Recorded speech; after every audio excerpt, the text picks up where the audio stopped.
All right, New Era Wrestling fans, it is Monday, November 8th. I wanted to do this yesterday, but we are 2 days removed from Bird Brawl. First off, I want to say to those members of the Mafia that we did not see Saturday night, you were missed. We hope to see you soon. We understand, though. I want to thank everybody for supporting Feeding Denver's Hungry. We did not achieve my goal, but I know that Feeding Denver's Hungry is very happy with what we did achieve. So thank you to those that participated. Let's get right into this. The opening match was Duff versus Brumach. Yes, they did decide to make my ears bleed right away. Duff won the match via DQ, but I would like to point out that Brumach is showing his brutality. He brutalized Duff left and right, and that's how he ended up getting DQ'd. But I like what I'm seeing out of Brumach. This brutality that Brumach puts on every time he comes to one of these shows, I'm looking forward to seeing what this man does next. Up next, we had Eric Angel versus Fuji Brown. I was promised some Jacob Thorne, but I'm not upset. Fuji Brown, you're very talented in that ring. No, I will not deny that. And of course, you have one of the greatest of all time, Eric Angel. Eric won this with an armbar submission. Up next, we had the Ragnarokers taking on Delta Jr. and Rayo Plateado for the New Era Tag titles. Guys, if you missed this match, trust me, you missed a great match. This was a back and forth match. You had two of the best tag teams in New Era taking each other on for these tag titles, and both teams were hungry. Your tag team champions retained, Delta Jr. and Rayo Plateado, but after the match is where the real story is. Hunter put his hands all over Bruce. We no longer have the Ragnarokers in New Era. I am saddened by this. Technically, we still have Bruce and Hunter, but not as a team. Hunter even took a moment to say, "Bruce, it's over." All right, up next, we are finally going to see Daddy Doom wrestle. Daddy Doom came out with Mateo, who she calls Matty Scrumptious, and said that he would be taking on whoever the opponent was because we didn't deserve her wrestling. And then that drew out the Hobbit. Listen, I'm fully in support of the stuff you do, Daddy Doom, but when you make the Hobbit come out and speak, the rest of us just, it's like nails on a chalkboard when he talks. It really is. But he came out and explained to Maddie that his contract says referee, not wrestler. And then he called Pat out, the dishonest one, the one that I've been calling dishonest for 20 years now. Called Pat out to get his referee to the back, get his stripes on, because he was going to referee again later, and this is his last chance, or he's gone from New Era. And then he turned to address Daddy Doom and explained to her that 2 months in a row, she managed to weasel her way out of a match, but not tonight. In fact, he owes her 2 matches, so tonight she gets 2 opponents. Tonight she will take on Joan Jetson and Tyra Rusame. Now, I have heard about Tyra. Tyra, from what I hear, is amazing in that ring, and she showed it. I'd never heard of Joan. You didn't disappoint either. And Daddy, I'm sorry you didn't do this sooner. You put on a hell of a match. She pulled Joan Jetson off of Tyra to get the pin. And your winner of this match is Daddy Doom. Up next was going to be the 6'12" Cody Devine. If you have been coming to New Era for a while, you know I'm critical of the 6'12". You know that I call it 6 foot negative. Well, Cody was introduced, but it's not Cody that came out. Mac came out. Don't be calling him Cormac like commentary did. He said, "You call me Mac." Came out, announced that 6'12" is gone and history in the making is here. At which point, Cody Devine finally came out. He took on Damian Payne. This was... You're going to make me say this about a Damian Payne match, aren't you? This was a good match. These guys tore it down. Cody Devine gets the pinfall. Mac called us all bottom feeders. Yeah, I see where you're coming from. I've seen this crowd. I really like Cody's new attitude. I hope this continues going forward. Damian, retire. It's time. All right, up next, we have the mercenary, Kevin Price, making his return, taking on the final boss, Bruce Wayans.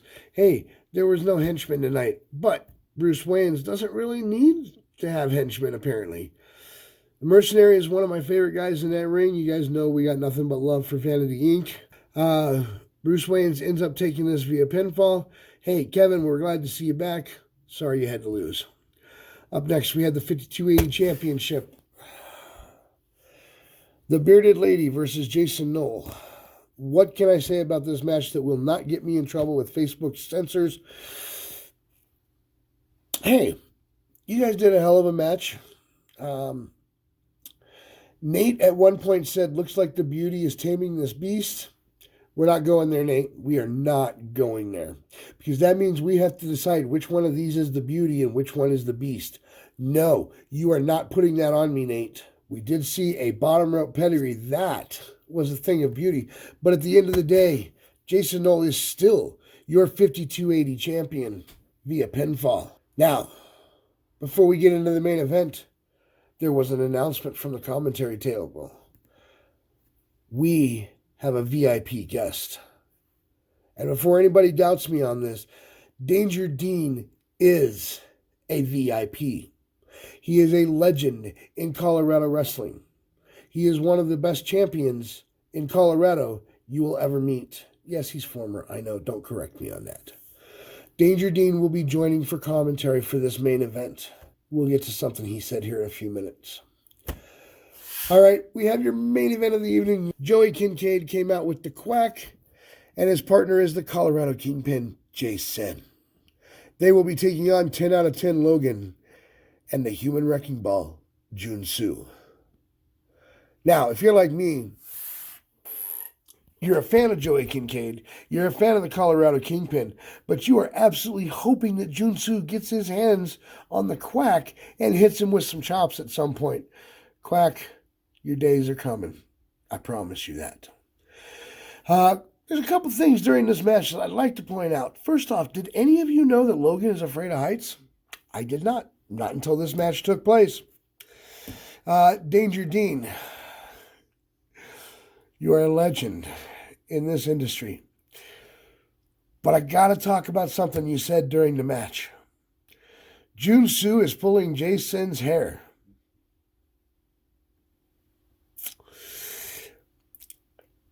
You're absolutely right. He was totally pulling Jason's hair. I'm not going to argue with that. You're 100% dead on. We come up towards the end of the match. The Quack is in the ring. He gives Kincaid the clipboard, and he tells Kincaid to finish Jun Soo. Listen, if you guys have been around, you know that that's a 50-50 shot right now with the new attitude out of Kincaid. The Quack is not happy because Kincaid wouldn't do it. Slapped Kincaid, sin tagged in, and I'm sorry, Colorado Kingpin, it shouldn't have ended this way for you. I'm sorry. But we're going to see you again in the future, and you're going to destroy whoever you take on. Maybe you'll get a round 3 with Logan. I'd be okay with that. Jun Soo got the pinfall on the Colorado Kingpin.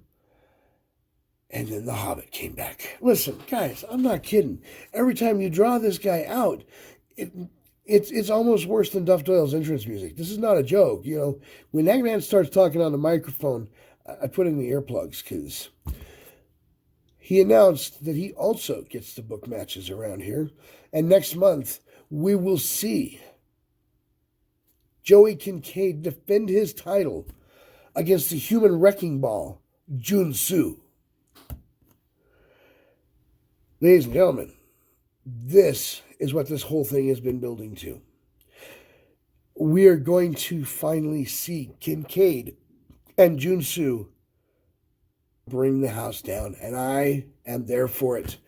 And at the end of it, when Jun Soo gets his hands on the Quack, Dr. Silver, I'm going to cheer that on.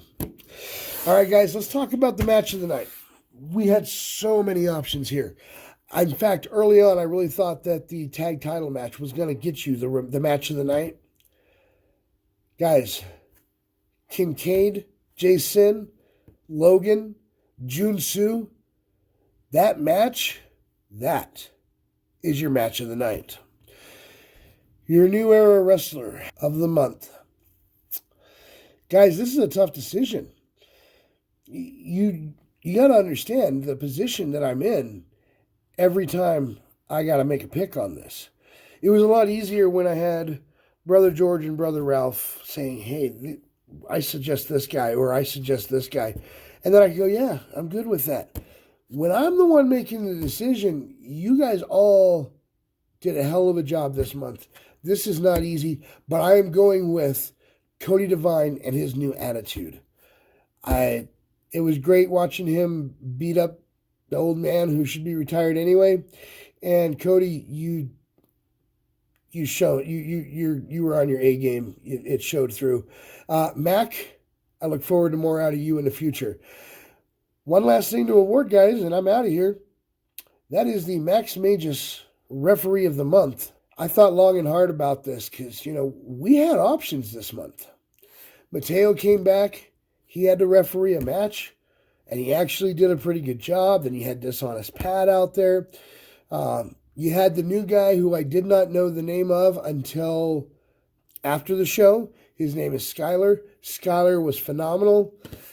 But guys, I don't think any of you were on Crummy's level. I'm sorry, but Crummy will once again be awarded the Max Magius Referee of the Month. And that, Bird Brawl. Now, let's talk about Seasons Beatings real quick. Toys for Tots. Guys, I cannot stress this enough. Toys for Tots is my favorite charity. Let's get some toys in there, please. If you are seeing this video, please remember to bring toys. I don't care if you're going to be in the locker room gearing up for your match or you're going to be in the audience watching them all. Let's get some toys in there. The kids deserve it. Come on.